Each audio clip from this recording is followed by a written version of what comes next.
নমস্কার, শ্যাডো বাংলা নিউজে আপনাকে স্বাগতম। আজকের বড় খবর, পশ্চিমবঙ্গে ফের তৎপর কেন্দ্রীয় তদন্তকারী সংস্থা ইডি শনিবার সকালে তৃণমূল কংগ্রেস বিধায়ক ও প্রাক্তন মন্ত্রী মদন মিত্রর সঙ্গে যুক্ত একাধিক জায়গায় তল্লাশি অভিযান চালায়।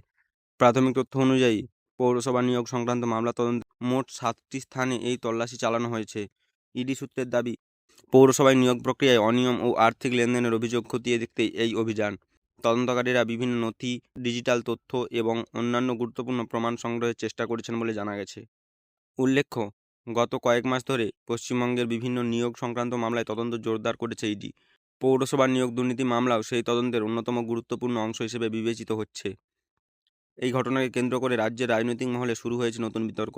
বিরোধীরা এই বিষয়টি নিয়ে শাসক দলকে আক্রমণ করছে। অন্যদিকে তৃণমূল কংগ্রেসের পক্ষ থেকে বলা হচ্ছে, তদন্ত শেষ হওয়ার আগে কোনো সিদ্ধান্তে পৌঁছানো উচিত নয়। এখন দেখার বিষয়, এই তল্লাশি অভিযানের পর তদন্তে নতুন কী তথ্য সামনে আসে এবং আগামী দিনে এই মামলার গতি প্রকৃতি কোন দিকে এগোয়।